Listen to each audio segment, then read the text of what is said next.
नमस्कार। आज हम चर्चा करेंगे अनुवाद पुनरीक्षण भाग 3 पर, यानी वेटिंग ऑफ ट्रांसलेशन। आज की चर्चा के महत्वपूर्ण बिंदु हैं पुनरीक्षक के लिए अपेक्षित गुण कौन कौन से हैं, पुनरीक्षण के 10 व्यवहारिक सूत्र और पुनरीक्षण के कुछ उदाहरण, जिसके साथ हम चर्चा करेंगे कि पुनरीक्षण किस प्रकार किया जाता है और इसकी सही तकनीक क्या है। इस प्रस्तुति के बाद आप जान पाएंगे पुनरीक्षक में कौन कौन से गुण होने चाहिए, पुनरीक्षण के 10 व्यवहारिक सूत्र कौन कौन से हैं और पुनरीक्षण किस प्रकार किया जाता है। अनुवाद पुनरीक्षण विषय को हमने 3 मॉड्यूल में विभाजित करके इस पर चर्चा की है। अनुवाद पुनरीक्षण 1 तथा अनुवाद पुनरीक्षण 2 में हमने पुनरीक्षण का अर्थ, पुनरीक्षण के संबंध में विभिन्न संकल्पनाएं, पुनरीक्षण के स्तर, पुनरीक्षणकर्ता कौन, पुनरीक्षण और मूल्यांकन में अंतर तथा पुनरीक्षण प्रक्रिया के विभिन्न चरणों पर विस्तार से चर्चा की थी। आज इस तीसरे सत्र में हम चर्चा करेंगे अनुवाद पुनरीक्षण 3 में पुनरीक्षक के लिए अपेक्षित गुण, पुनरीक्षण के 10 व्यवहारिक सूत्र तथा पुनरीक्षण के कुछ उदाहरण सहित हम इस पर चर्चा करेंगे कि किस प्रकार पुनरीक्षण किया जाता है। अनुवाद प्रक्रिया के अंतर्गत हम देखते हैं कि किस प्रकार एक अनुवादिका या अनुवादक 3 स्तरों पर गुजरते हुए विश्लेषण, अंतरण और पुनर्गठन, किस प्रकार एक पाठ का अनुवाद करते हैं और अनुवाद करने के बाद जब वह पाठ पुनर्गठन की स्टेज के बाद जब वह पाठ किसी तीसरे व्यक्ति के पास जाता है, लेखक अनुवादक के क्रम में अगर देखें तो तीसरा व्यक्ति जिसे हम पुनरीक्षक कहते हैं, वो उस पाठ को किस प्रकार देखते हैं और किस प्रकार उस पाठ का वे पुनरीक्षण करते हैं, किस तरह उसका विश्लेषण करते हैं, किस प्रकार उसमें सुधार करते हैं और किस प्रकार उसका अंतिम संपादित रूप प्रस्तुत करके एक कंप्लीट या कहेंगे मार्केट के हिसाब से या पब्लिकेशन से पहले, प्रकाशन से पूर्व एक पाठ को जो अंतिम प्रारूप देते हैं, उस संदर्भ में पुनरीक्षक की भूमिका को हम देखते हैं। तो पिछले जो सत्र थे उसमें हमने चर्चा की थी कि पुनरीक्षक कौन होते हैं, किस प्रकार वे काम करते हैं। आज हम चर्चा करेंगे कि पुनरीक्षक के लिए 10 अपेक्षित गुण कौन कौन से हैं, यानी कि पुनरीक्षक में कौन कौन सी विशेषताएं होनी चाहिए और किस प्रकार उन्हें किसी पाठ को देखना चाहिए, उसमें संशोधन परिवर्धन करना चाहिए, उसे अंतिम प्रारूप देना चाहिए। पहला, पुनरीक्षक को सजग एवं सचेत होना चाहिए, उसे गिद्ध दृष्टि रखनी चाहिए। यानी कि हम कहें इसको इस तरीके से देखें कि पुनरीक्षक का काम मूलतः अनुवादक के बाद प्रारंभ होता है। यानी अनुवाद के स्तर पर अनुवादक से जो गलतियां या जो चूक या जो छूट या जो कहा जा सकता है कि जो गैप्स छूट गए हैं, उन्हें पूरा करने का और उसमें सुधार करने का, उसे परिवर्धन करने का काम की अपेक्षा पुनरीक्षक से की जाती है। इसलिए उसका बहुत अधिक सजग और सचेत होना आवश्यक है। उसे अनुदित सामग्री के विषय का सम्यक ज्ञान होना चाहिए। यानी जैसा कि हम चर्चा करते हैं अनुवादिका या अनुवादक के संदर्भ में भी, कि अनुवादिका या अनुवादक को 2 भाषाओं के साथ साथ विषय विशेष की सही समझ, सही जानकारी होनी चाहिए। उसी प्रकार एक पुनरीक्षक से भी अपेक्षा की जाती है कि उसे दोनों भाषाओं के ज्ञान के साथ साथ उस विषय की भी सही जानकारी होनी चाहिए। इतनी जानकारी अवश्य होनी चाहिए कि वे उसमें अगर कोई अवधारणागत या संकल्पनागत जो त्रुटियां छूट गई हैं या किसी तरीके का कह सकते हैं कि अपूर्णता रह गई, तो उसे वे पूर्ण कर सकें और उसे अंतिम प्रारूप दे सकें। एक ही परिवार के सहभाषाओं के शब्दों और प्रयोगों की सामान्य जानकारी होनी चाहिए। जब हम किसी पाठ का अनुवाद करते हैं तो पाठ का अनुवाद करते समय हम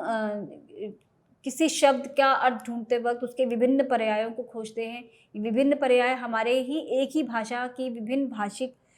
या उसे कहा जाए कि उसकी जो बोलियां हैं या जो उसकी उपभाषाएं हैं, उनसे ही लिए गए होते हैं, उनसे ही बने होते हैं। तो हम देखते हैं कि और जब हम खासतौर पर यहाँ एक भाषा परिवार के संदर्भ में बात कर रहे हैं, तो अनुवादिका या अनुवादक से अपेक्षा की जाती है कि जब वे किसी पाठ का पुनरीक्षण करें तो उन्हें उस परिवार अपने भाषा के अतिरिक्त, जैसे कि वो लक्ष्य भाषा और स्रोत भाषा के संदर्भ में हम जिसकी चर्चा कर रहे हैं, उसके अलावा उस परिवार की भाषा परिवार की जो सहभाषाएं हैं उसका इतना ज्ञान अवश्य हो कि यदि शब्द के स्तर पर कहीं कुछ गलत अनुवाद हुआ है या उसके लिए एक बेहतर शब्द की ज़रूरत है, उसकी एक सामान्य जानकारी उनके पास अवश्य हो। साथ ही पुनरीक्षक में भाषा विश्लेषण की क्षमता होना आवश्यक है। यही सेम जो विशेषताएं हैं, जब हम अनुवादिका या अनुवादक से अपेक्षा करते हैं विश्लेषण के स्तर पर, और जब हम अनुवाद प्रक्रिया पढ़ रहे थे, अनुवाद प्रक्रिया के दौरान भी हमने इस पर चर्चा की थी कि अनुवादिका या अनुवादक को किस प्रकार विश्लेषण करना चाहिए पाठ का, तो उसके अंतर्गत हमने चर्चा की थी कि भाषा के आधार पर किस प्रकार अनुवाद का पाठ का विश्लेषण किया जाता है। उसी तरह पुनरीक्षक से भी अपेक्षा होती है कि जब वे किसी पाठ का अनुदित पाठ जब वे पढ़ रहे होते हैं या जिससे के संशोधन या परिवर्धन की अपेक्षा जिनसे की जाती है, उस पाठ को पढ़ते समय वे उसकी भाषागत विशेषताओं को भी अंडरलाइन कर सकें, उसका विश्लेषण कर सकें, और जब वे उस पाठ का पुनरीक्षण करें तो भाषिक आधार पर भी उसको पूरी तरह कसकर देख सकें और उसका सही पुनरीक्षण कर सके या सही उसका स्वरूप प्रस्तुत कर सके। पुनरीक्षक को व्यापक यानी सामान्य ज्ञान से युक्त होना चाहिए। इस पर हम दोबारा से बात करेंगे, पहले मैं आगे की पंक्ति पढ़ूंगी। ज्ञान की दृष्टि से पुनरीक्षक को अनुवादक का पूरक होना चाहिए, क्योंकि अनुवादक यदि हृदय है यानी भाव पक्ष है तो पुनरीक्षक को मस्तिष्क यानी विचार पक्ष होना चाहिए। ये जो पुनरीक्षक से जो अपेक्षित गुणों में जो ये गुण है ये बहुत महत्वपूर्ण है, क्योंकि पुनरीक्षक से जो अपेक्षा की जाती है और अनुवादक और पुनरीक्षक में जो मूल अंतर वह ये है कि अनुवादक से जब हम किसी पाठ के अनुवाद से पहले जो अपेक्षाएं करते हैं उसके अंतर्गत ये मानकर चलते हैं कि अनुवादक को न केवल 2 भाषाओं का ज्ञान हो, बल्कि जिस विषय का वे अनुवाद कर रहे हैं उसका भी सही ज्ञान हो। यानी इतना ज्ञान हो जितना कि मूल रचनाकार ने जब उस विषय पर लिखा या उस विषय पर जब काम किया तो उसके कहीं नज़दीक उसके पास भी उतना ज्ञान हो, ताकि उस विषय के साथ वे सही न्याय कर सकें। यदि आप विज्ञान के साहित्य का अनुवाद कर रहे हैं या आप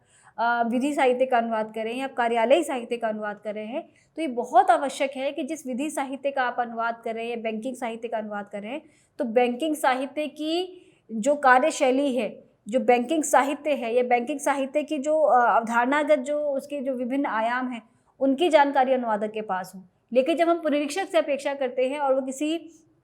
ऐसे पाठ का पुनरीक्षण कर रहे हैं, अगर मान लीजिए बैंकिंग साहित्य का ही पुनरीक्षण कर रहे हैं या विधि साहित्य का पुनरीक्षण कर रहे हैं, तो उनसे ये अपेक्षा अवश्य होती है कि वे 2 भाषाओं के साथ साथ उस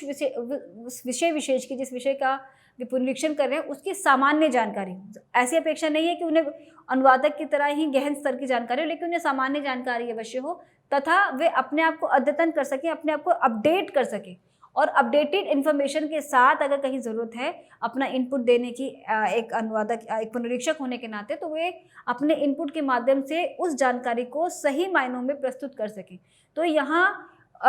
जो पुनरीक्षक से अपेक्षा की जाती है वह ये है कि वे अनुवादक का पूरक हो,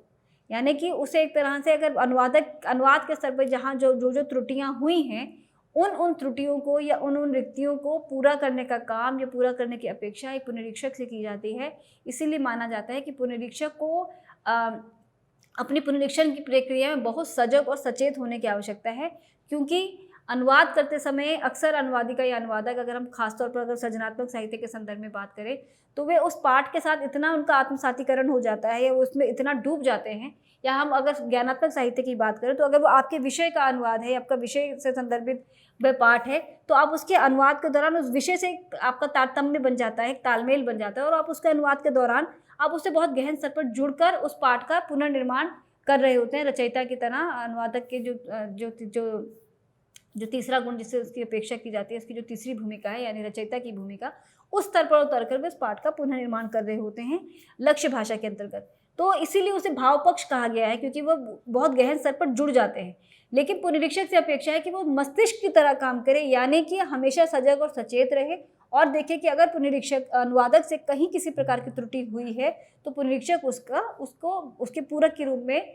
उस त्रुटि को सुधार सके, उसका परिवर्धन कर सके। पुनरीक्षक को बहुपठित और बहुज्ञ होना चाहिए। जैसे अंग्रेजी में एक मुहावरा है, जैक ऑफ ऑल, तो हम आगे जो कहते हैं jack of all master of none, तो यहाँ जो अपेक्षा है पुनरीक्षक से कि वो जैक ऑफ ऑल हो, यानी कि जिन जिन विषयों के पाठ का पुनरीक्षण करते हैं वे एक पुनरीक्षक होने के नाते, उन विषयों की उन्हें सामान्य जानकारी अवश्य हो। ऐसा न हो कि एक सृजनात्मक साहित्य के अनुवाद करने वाले या सृजनात्मक साहित्य का अनुवाद करने वाले या पुनरीक्षण करने वाले किसी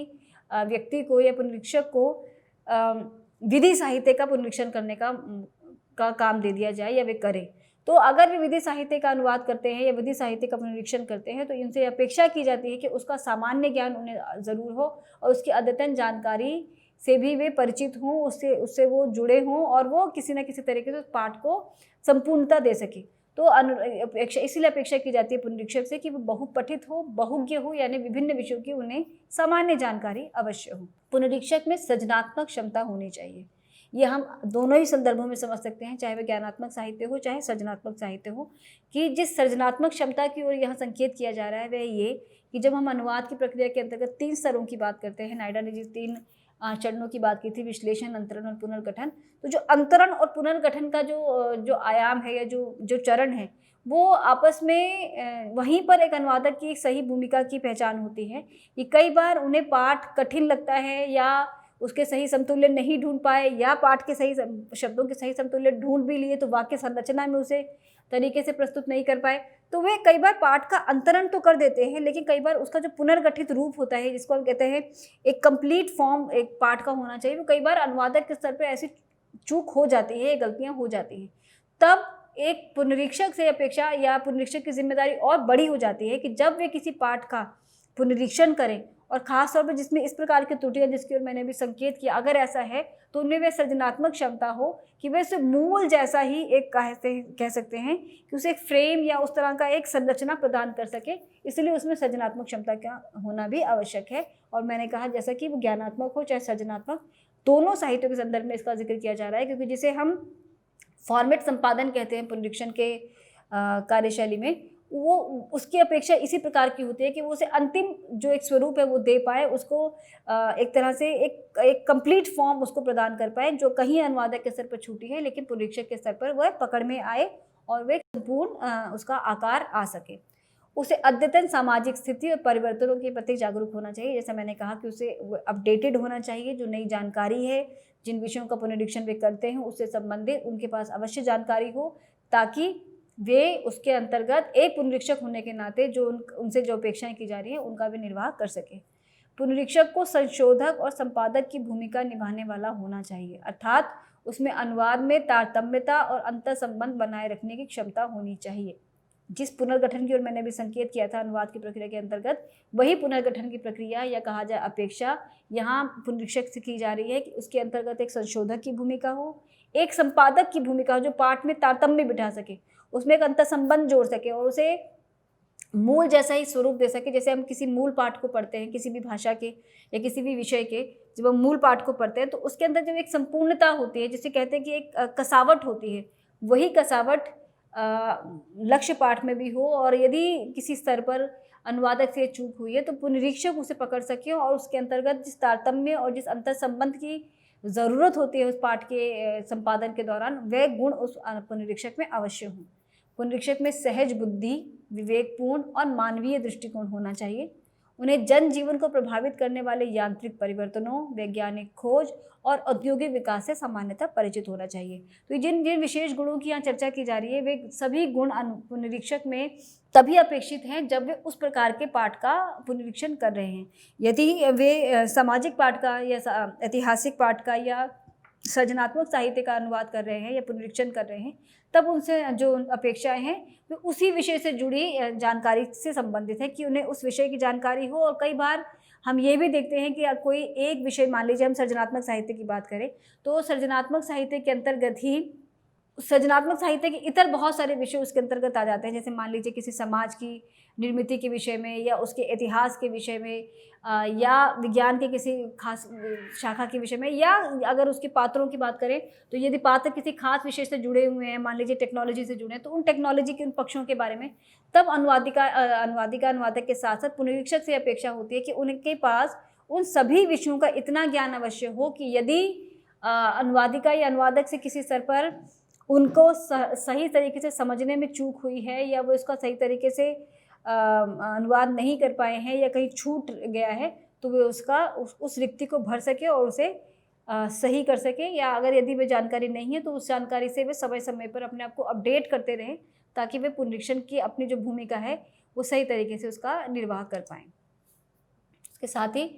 पुनरीक्षक में तटस्थता और निर्णय लेने की क्षमता हो, ये बहुत आवश्यक है, क्योंकि जैसे पीछे भी कहा कि अनुवादक यदि पाठ अनुवाद करते समय अनुदित पाठ का भाव पक्ष है तो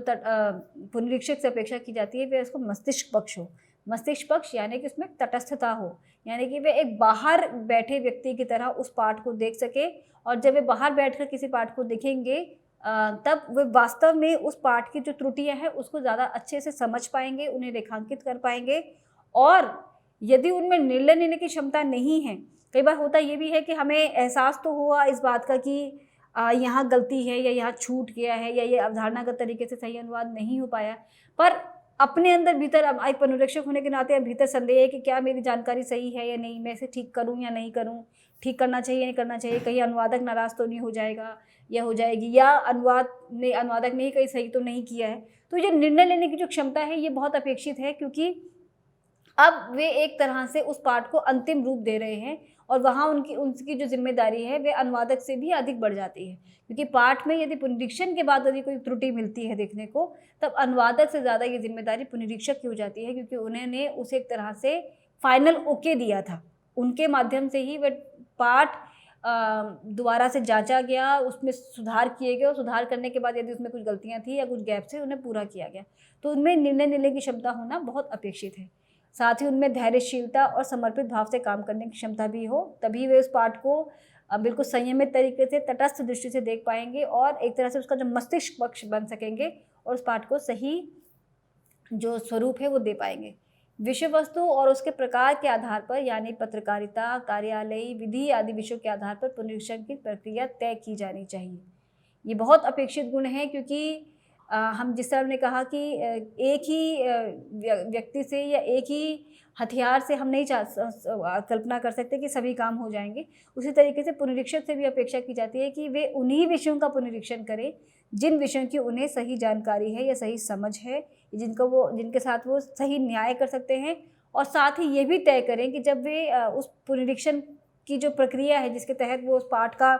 वे संशोधन या संवर्धन कर रहे हैं, उसके तहत वो पाठ की प्रकृति के हिसाब से, उस विषय के हिसाब से ही अपनी रणनीति तय करें और किस प्रकार उसका अनुवाद किया जाएगा, कहाँ कहाँ उसमें पुनरीक्षण की ज़रूरत है, किस प्रकार उन शब्दों को जो शब्द दिए गए हैं उनके स्थान पर किसी नए शब्द की यदि अपेक्षा है तो वो कितना सही होना चाहिए, किस संदर्भ में उस शब्द का प्रयोग अनुवादक या अनुवादिका ने किया है, उसकी समझ हो, ताकि वो ये समझ पाएँ कि इस शब्द को रिप्लेस करने की आवश्यकता है या नहीं। कई बार हम देखते हैं कोई पाठ ऐतिहासिक किस्म का पाठ है तो अनुवादिका या अनुवादक ने उसी तरह उसकी प्राचीन भाषा की प्राचीन शैली या शब्द प्रयोग का इस्तेमाल किया है। यदि पुनरीक्षक कई बार अब पाठ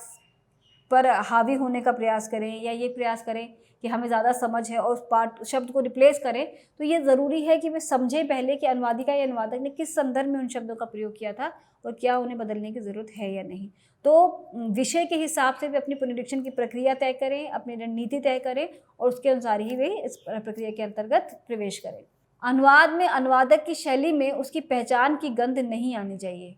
ये जो महत्वपूर्ण तत्व ये है कि जब मान लीजिए कि कोई अनुवादिका या अनुवादक किसी खास भाषा क्षेत्र से या किसी खास वर्ग से संबंध रखते हैं और उनकी भाषा पर उसका प्रभाव है, और उस भाषा का प्रभाव, मान लीजिए कि आप एक कार्यालय साहित्य का अनुवाद कर रहे हैं लेकिन आप किसी खास भाषा समुदाय से या किसी खास भौगोलिक परिवेश से आपका संबंध है और उस भौगोलिक परिवेश और भाषाई शब्द आपके उस पाठ के अंतर्गत आ जाते हैं जो एक तरह से मानकीकृत रूप नहीं है भाषा का। यह जांचना और ये सुनिश्चित करना कि भाषा में अनुवादक की अपनी गंध ना आए, ये भी जो जिम्मेदारी है पुनरीक्षक की है, इसलिए उन्हें भाषा के मानकीकृत रूप को फॉलो करना बहुत आवश्यक है। पुनरीक्षक को कस्टम ऑफिसर की भूमिका निभानी चाहिए, यानी प्रत्येक वस्तु अनुवाद के अंग प्रत्यंग की निष्ठापूर्वक जांच करें, यानी उसकी भाषाई पक्ष की भी और उसके संकल्पनात्मक पक्ष की भी, और अनुदित पाठ को पैरेलल रखते हुए वो दोनों में सही में तुलना करें, उनकी सही जांच करें और जहां आवश्यक हो वहां वे उसमें परिवर्तन भी करें। पुनरीक्षक को पुनरीक्षण एवं संशोधन करने के बाद अनुदित सामग्री का तटस्थ मूल्यांकन करना चाहिए। हम जब इससे बाद हम जब मूल्यांकन वाले विषय पर बात करेंगे तो हम देखेंगे कि मूल्यांकक की जो भूमिका है या मूल्यांकनकर्ता की जो भूमिका है वो पुनरीक्षक से किस प्रकार अलग है। लेकिन जब पुनरीक्षण के स्तर पर जब यहाँ बात की जा रही है तो यहाँ पुनरीक्षण के प्रक्रिया को अंतिम रूप देने के बाद या पाठ को अंतिम रूप दे देने के बाद भी पुनरीक्षक से अपेक्षा की जाती है कि वो उस पाठ को पूरा पढ़े और उसका सही मूल्यांकन करके वे ये जांच करे कि क्या वे अब अंतिम रूप में सही पाठ जिस तरह से होना चाहिए वो हुआ या नहीं। तो यहाँ पे उनकी एक इवैल्यूएटर की भूमिका हो जाती है और पाठ को सही तरीके से असेस करना, उसकी सही तरीके से जांच करना, ये अपेक्षा पुनरीक्षक से की जाती है। तो हमने जाना कि पुनरीक्षण के जो गुण हैं, पुनरीक्षण में क्या क्या गुण होने चाहिए। उसके साथ ही हम ये देखेंगे कि पुनरीक्षण के 10 व्यवहारिक सूत्र कौन से हैं। हालांकि हम देखेंगे बहुत सारी इसमें हमें सिमिलैरिटी देखने को मिलेगी, लेकिन फिर भी एक पुनरीक्षक को या एक पुनरीक्षण की जो प्रक्रिया के जो 10 व्यवहारिक सूत्र, जिसे कह सकते हैं 10 कीज़ जो हो सकती है, वो क्या क्या हैं, हम उन पर यहाँ बात करेंगे। तो पहला है, पुनरीक्षण प्रारंभ करने से पहले मूल पाठ को अच्छी तरह पढ़ लेना चाहिए, तभी वास्तविक भाव ग्रहण हो पाएगा और मूल का उद्देश्य एवं संकल्पना स्पष्ट होगी। तो बिल्कुल ठीक एक अनुवादक की तरह ही यहाँ पुनरीक्षक की भूमिका भी उसी तरीके से है कि जिस तरह एक अनुवादक से अपेक्षा की जाती है कि अनुवाद की प्रक्रिया को शुरू करने से पहले उस पाठ को पूरी तरह पढ़ें और पढ़कर उसका अपने मस्तिष्क में उसका विश्लेषण करते चले, ठीक उसी तरह पुनरीक्षक से भी अपेक्षा की जाती है कि वे मूल पाठ को पहले भली भांति पढ़ लें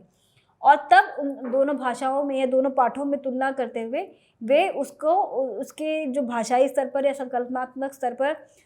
जो बिंदु हैं जिन्हें रेखांकित किए जाने की आवश्यकता है, उन्हें वो रेखांकित करें। अनुदित सामग्री को मूल पाठ के परिप्रेक्ष्य में पढ़ना और समझना चाहिए और समानता और असमानता के आधार पर उनका मूल्यांकन करना चाहिए। तो जैसा मैंने कहा कि दोनों पाठों का पैरेलल रख के, उन्हें आमने सामने रख के उनके बीच में जो समता असमानता के जो बिंदु हैं उनको रेखांकित करना चाहिए। उसके आधार पर पहले उसका मूल्यांकन करें और फिर वो पुनरीक्षण की प्रक्रिया में प्रवेश करें, यानी उसके अंतर्गत जो सुधार की आवश्यकता है वे करते चलें। मूलभूत विचार, भाव, उद्देश्य या जो कथ्य है वे क्या है, उसे हमें रेखांकित कर लेना चाहिए। अनुवाद किस पाठक वर्ग के लिए किया गया है, इस बात को केंद्र में रखना चाहिए, क्योंकि पाठक वर्ग के अनुसार भाषा का स्वरूप भी बदलता है। जैसा मैंने अभी चर्चा की थी कि अगर पाठ ऐतिहासिक संदर्भ का है तो उसका जो अनुवाद होगा वो भी हमें ध्यान रखना पड़ेगा कि उसकी भाषा उसी स्तर की हो, लेकिन उसके साथ ये भी ध्यान रखा जाना ज़रूरी है कि उस ऐतिहासिक पाठ को आज वर्तमान में किस खास वर्ग के लिए उसका अनुवाद किया गया है। जैसे हम देखते हैं कि इतिहास की बहुत सारी जानकारी ऐसी है जिसको छोटी कक्षाओं के हिसाब से या छोटी क्लास के बच्चों के हिसाब से या अलग अलग पाठक या श्रोता वर्ग के हिसाब से उसे क्लासीफाई किया जाता है। तब यह अपेक्षा बढ़ जाती है कि जिस पाठ या जिस लक्ष्य पाठक वर्ग के लिए उस पाठ का अनुवाद किया जा रहा है तो उसकी शैली या उसका जो अपेक्षा है उसके हिसाब से उसका अनुवाद किया जाए। तो हम देखते हैं कि हम फिल्मों में भी अक्सर ऐसा देखते हैं कि बहुत प्राचीन कोई फिल्म है जिसका जो एक नया रूप जो बनकर आ रहा है तो वो एक नए फॉर्म में या कहा जाए कि नए शिल्प में और एक तरह से जैसे कंटेम्प्रेरी जो ट्रीटमेंट है वो किया जाए। उसी तरीके से अनुवाद में भी अपेक्षा की जाती है कि उसका साथ जो अगर कंटेम्प्रेरी ट्रीटमेंट की आवश्यकता है तो उसके साथ उसका ट्रीटमेंट उसी तरीके से हो और पुनरीक्षक भी इस बात को भली भांति समझ ले कि ये जो किया गया है जानबूझकर जो परिवर्तन किए हैं अनुवादक ने अनुवाद के स्तर पर वह किसी खास उद्देश्य से किए गए हैं, तो उनकी भूमिका कहाँ तक सीमित है ये भी पुनरीक्षक को मालूम होना आवश्यक है। शब्दों और वाक्यांशों के अभिधात्मक अर्थ के साथ साथ लक्ष्यार्थ और व्यंग्यार्थ को भी ध्यान में रखना चाहिए। साथ ही शब्दों की अनेकार्थता और बहुअर्थता के प्रति भी पूरी तरह सजग और सचेत रहना चाहिए, क्योंकि पुनरीक्षण का काम मूलतः अनुवाद के बाद शुरू होता है और उसके बाद उसके पाठ को देखा जाता है। तो पाठ की प्रकृति क्या है, किस प्रकार का वह पाठ है, उसकी जो भाषा की अपेक्षा वो किस प्रकार की होनी चाहिए। यदि वह ज्ञानात्मक साहित्य है तो वो अभिधात्मक अर्थ तक सीमित होगा। यदि वह सृजनात्मक साहित्य है या कलात्मक साहित्य है तो उसके अंदर भाषा के तीनों शब्द शक्तियों की क्वालिटीज़ या गुण देखे जा सकते हैं, जैसे अभिधा, लक्षणा और व्यंजना। तो पुनरीक्षक को इस बात की समझ होनी चाहिए कि वे किस पाठ का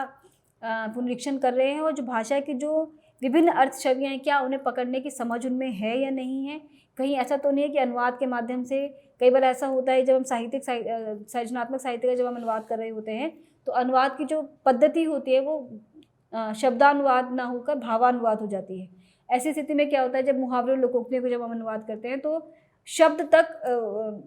जो उसकी जो अनुवाद की जो इकाई है वो शब्द ना होकर भाव हो जाता है, तब पूरा शब्द क्रम बदल जाता है और मुहावरे एक भाषा के मुहावरे को दूसरी भाषा में उसके समतुल्य या उसके सामाजिक सांस्कृतिक समतुल्य के आधार पर उसे रिप्लेस किया जाता है। तो पुनरीक्षक को ये समझ हो कि जब ये अनुवाद किया गया तो उसमें अनुवाद की जो इकाई थी वह शाब्दिक ना होकर भावगत थी, भाव के आधार पर उसका अनुवाद किया। तो ये पुनरीक्षक के समझ पर निर्भर करता है कि वो किस प्रकार उसका एक तरह से विश्लेषण करते हैं और किस प्रकार वो तय करते हैं कि कहाँ उनके हस्तक्षेप की आवश्यकता है और कहाँ नहीं। अनुदित सामग्री संपूर्ण और सही अर्थ व्यक्त कर पा रही है अथवा नहीं, इस संदर्भ में भी आश्वस्त होना चाहिए और समग्रता में उसका क्या प्रभाव परिलक्षित हो रहा है, इसे ध्यान में रखकर सामग्री की जांच पड़ताल करनी चाहिए। यानी पुनर्गठन के स्तर पर फिर से उसी बिंदु पर कि क्या पाठ पूरी तरीके से संप्रेषित हो पा रहा है या नहीं। कई बार हम देखते हैं अनुवाद के स्तर पर तो अनुवाद सब ठीक हो गया लेकिन संप्रेषण नहीं हो पाया। जैसे मुहावरों के संदर्भ में मैंने कहा कि मुहावरों का यदि हम कहें कि किसी मुहावरे का आपने अनुवाद कर दिया, शाब्दिक अनुवाद, तो अनुवाद के स्तर पर वो सही हो सकता है लेकिन भाव के स्तर पर वह संप्रेषित नहीं हो पा रहा। तो ऐसे संदर्भ में देखा जाना आवश्यक है कि क्या जो कहा जा रहा है, जो उसका जो कंटेंट है, जो मैसेज है, वो कम्युनिकेट हुआ या नहीं। तो ये सब देखना भी पुनरीक्षक से इसकी अपेक्षा होती है कि वो उसे देखे, जांचे और उसमें जहाँ उनकी ज़रूरत है सुधार करने की या उनके हस्तक्षेप की, वे अवश्य करें और निर्णय लेने की क्षमता उनमें हो। अनुदित सामग्री के पाठक मूल भाषा को नहीं जानते, अतः उनके प्रति कोई अन्याय न हो सके, इसके लिए विषय वस्तु और भाषा शैली की दृष्टि से अनुदित पाठ की जांच करनी चाहिए। हम पीछे अगर हम ना भी जाएं तो हम इस संदर्भ में अगर बात करें तो बहुत सारा साहित्य समय समय पे इस तरीके से अनुवाद हुआ कि उसे किसी खास रणनीति के तहत या किसी खास उद्देश्य के तहत उसका अनुवाद किया गया, जिसके अंतर्गत अपनी रुचि के हिसाब से या अपनी ज़रूरत के हिसाब से बहुत सारे परिवर्तन भी किए गए। ऐसी स्थिति में पुनरीक्षक की भूमिका और अधिक बड़ी हो जाती है कि क्या जब वे किसी पाठ को देख रहे हैं तो क्या वो ये इस बात को रेखांकित कर पा रहे हैं कि क्या पाठ में जो अनुवाद के स्तर पर जो विचलन हो गया है वे सही है या नहीं है। अगर विचलन हुआ है तो उन्हें सुधार करने की आवश्यकता है। कहीं ऐसा पाठ तो नहीं जा रहा है जो मूल में था ही नहीं और अनुवाद में हो गया, आप किसी संस्कृति को या किसी ज्ञान के किसी विषय को आप गलत तरीके से संप्रेषित कर रहे हैं या गलत तरीके से उसे प्रस्तुत कर रहे हैं, तो उस स्तर पर जाँच किए जाने की भी आवश्यकता होती है। मूल भाषा के वाक्य विन्यास की छाया अनुदित भाषा के वाक्य विन्यास से आच्छादित नहीं होने चाहिए। हम बात कर चुके हैं इस पर कि जब हम अनुवाद की बात करते हैं तो कोई भी अनुवाद पूर्ण अनुवाद नहीं हो सकता अगर उसको कोट एंड कोट अगर पूर्ण अनुवाद कहा जाए, क्योंकि जब हम दो भाषाओं में जब हम एक तरह का व्यवहार कर रहे हैं तो दोनों भाषाओं की जो अपनी वाक्य व्यवस्था है वो अलग अलग हो सकती है। खासतौर पर अगर हम अंग्रेज़ी और हिंदी की बात करें तो अंग्रेज़ी की वाक्य व्यवस्था या वाक्य संरचना बिल्कुल अलग है और हिंदी की वाक्य संरचना अलग है। तो ये ध्यान दिया जाना चाहिए कि अनुवाद करते समय अनुवादक या अनुवादिका उसका शब्दानुवाद भी यदि कर रहे हैं तो उसकी जो वाक्य संरचना है वह मूल भाषा और लक्ष्य भाषा की अपनी अपनी हो। एक भाषा की वाक्य संरचना दूसरे पर को प्रभावित ना करें, तो ना तो अनुवाद संभव हो पाएगा और ना ही पाठ संप्रेषित हो पाएगा। यदि अनुवादक किसी संदर्भ या घटना को व्याख्यायित नहीं कर सका है या कर सका या कर सकी है तो पुनरीक्षक को अपेक्षा अनुसार कमेंट्स करके या जिसको हम सप्लीमेंट करना कहते हैं या फुटनोटिंग कहते हैं उसके माध्यम से उसकी व्याख्या कर देनी चाहिए। अनुवाद में अनुवादक की शैली की झलक तो आ सकती है परंतु पुनरीक्षक को अपनी शैली लाने का प्रयास नहीं करना चाहिए। यानी उसे बिल्कुल तटस्थ होकर एक बाहर बैठे व्यक्ति की तरह या तीसरी आंख की तरह काम करना चाहिए जिसका काम है उसमें सुधार करना, ना कि अपना कुछ आरोपित करना। उनकी भूमिका तटस्थ संशोधक की हो क्योंकि इस पाठ का सर्जक केवल अनुवादक या अनुवादिका ही है।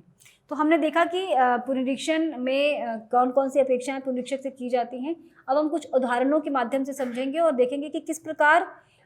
उसका जो जब उसका शाब्दिक अनुवाद है, शब्दानुवाद होता है वो किस प्रकार होता है और उसका जो उसमें जो अपेक्षा है वो क्या है। तो देखेंगे पहले आप कुछ एक वाक्यों के माध्यम से, पदबंधों के माध्यम से हम देखेंगे। पहला मूल पदबंध देखेंगे कोर्ट अटैचमेंट ऑर्डर्स, इसका अनुवाद किया गया और शाब्दिक स्तर पर देखा जाए तो न्यायालय का कुर्की संबंधी आदेश,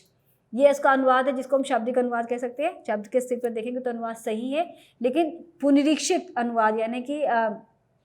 ऐसा अनुवाद जो संप्रेषित हो सके तो उसे होना चाहिए न्यायालय द्वारा जारी कुर्की आदेश। उसी तरीके से processing of indents and monitoring of supplies, ये सब हम देख रहे हैं कार्यालयी भाषा है। तो कार्यालयी भाषा का जो अनुवाद है उसका भी अपनी एक शैली है, उस शैली के अनुसार ही उसका अनुवाद किया जा सकता है। उसके अंदर आप अतिरिक्त छूट नहीं ले सकते। आपको ये अर्थ समझ में आ गया और आपने उसका अनुवाद कर दिया, उसका अपना एक जो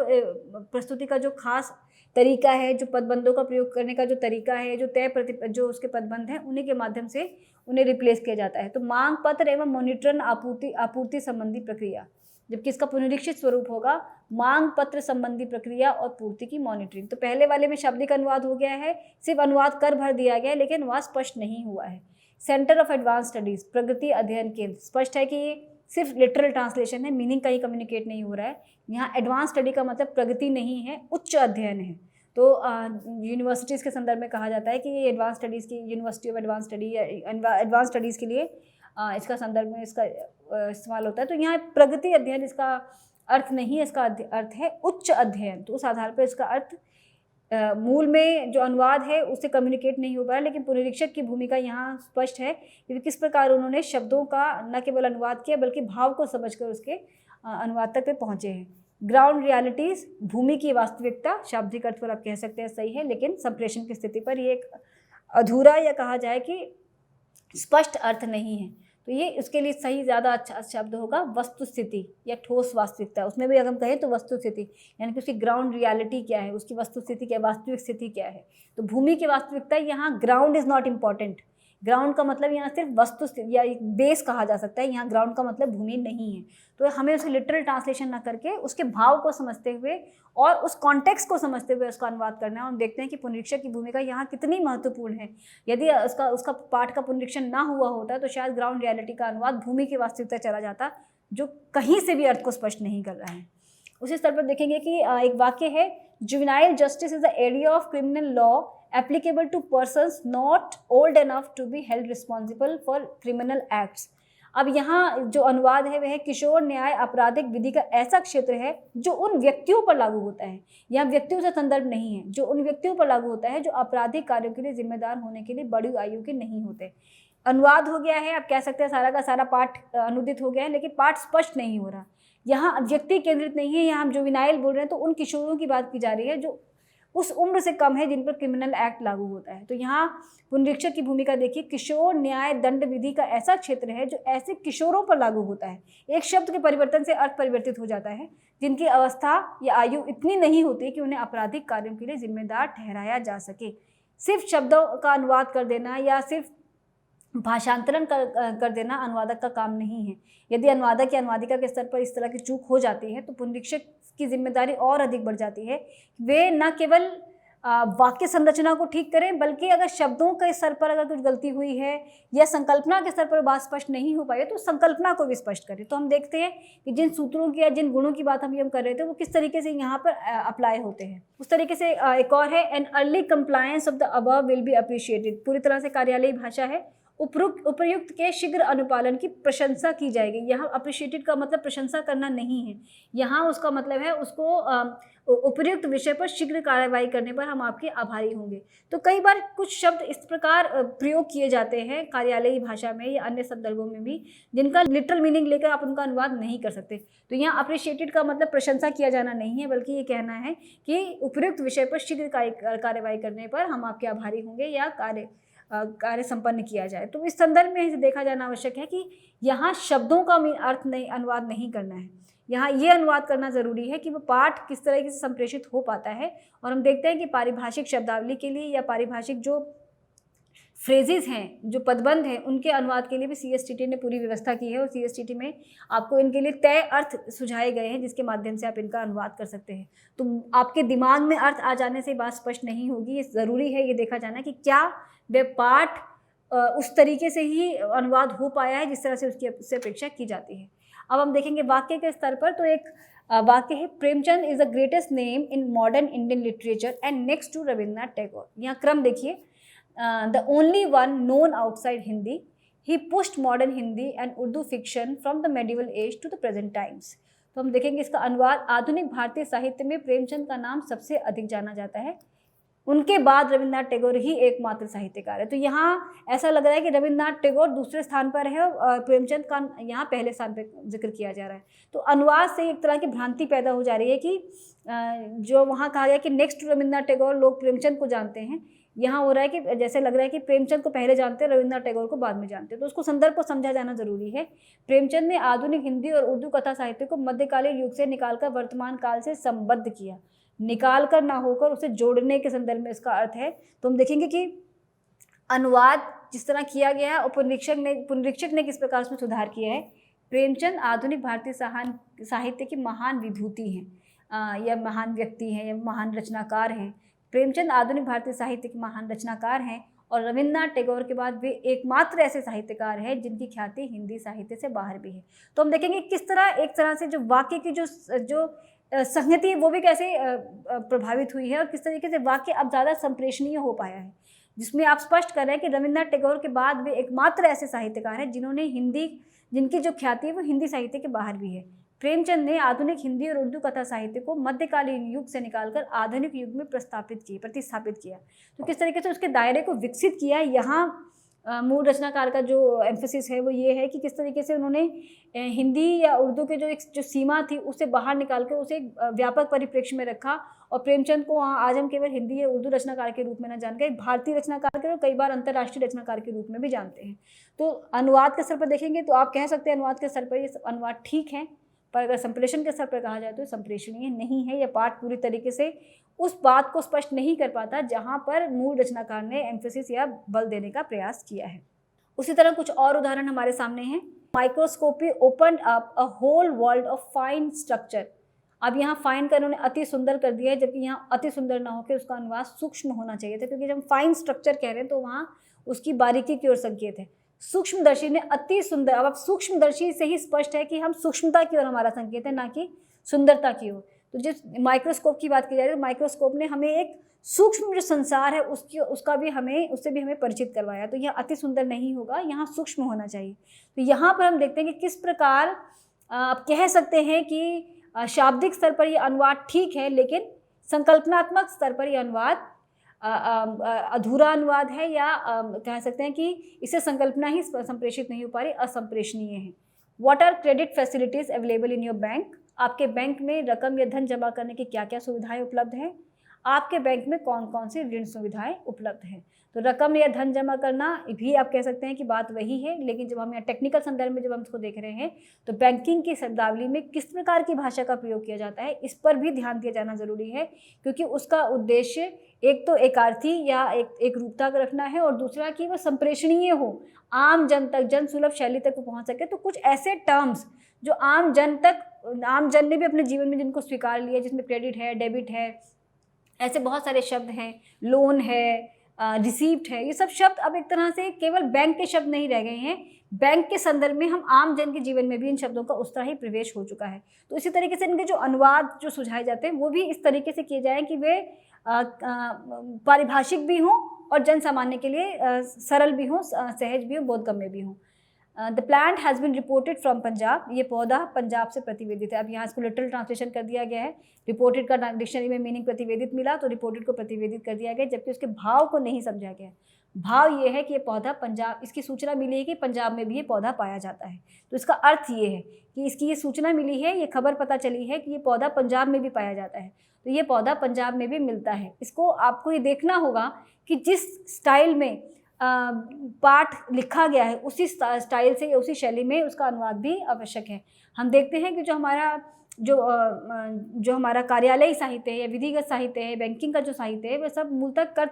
कर्मवाच्य व साहित्य है। तो किस प्रकार कर्मवाचक वाक्य व्यवस्था होने के कारण इसका जो अनुवाद है वह भी कर्मवाचक ही होना चाहिए, यानी कि उसके अंदर कर्म की प्रधानता होनी चाहिए। कर्ता यानी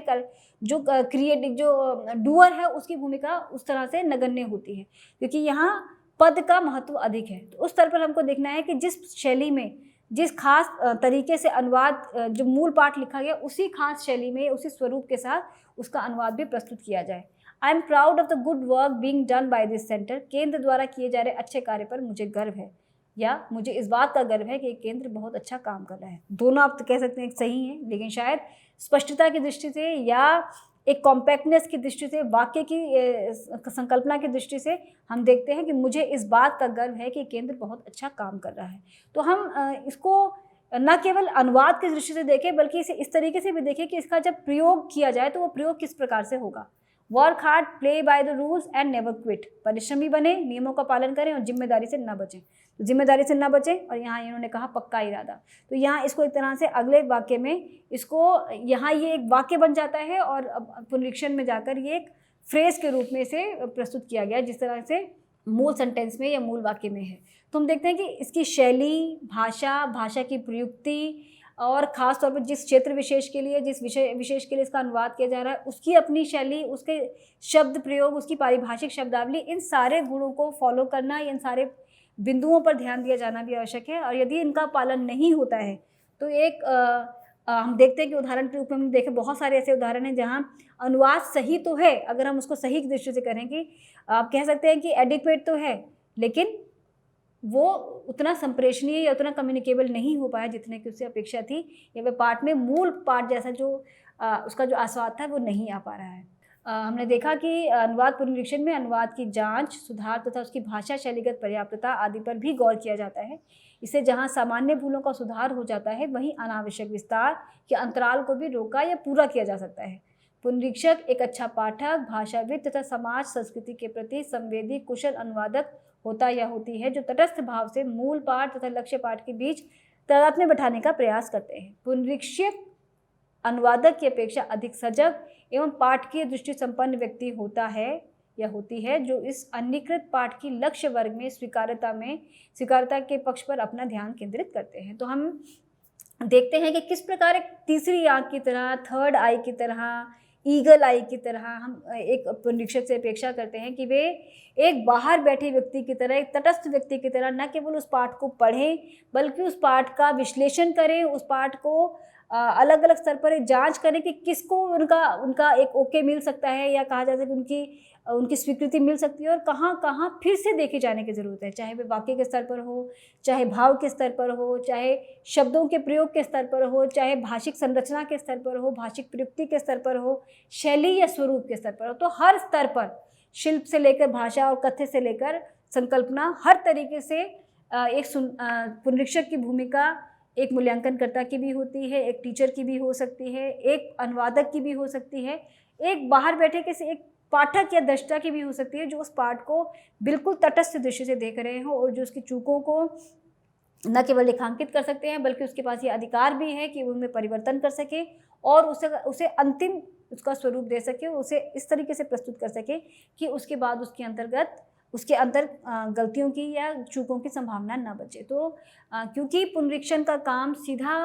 पुनरीक्षण के बाद में कोई पाठ सीधा प्रकाशन के लिए जाता है, तो ये अपेक्षा की जाती है कि वह अपने आप में इन सभी गुणों से, जिनका कि यहाँ जिक्र किया जा रहा है, कि उन सभी गुणों से वे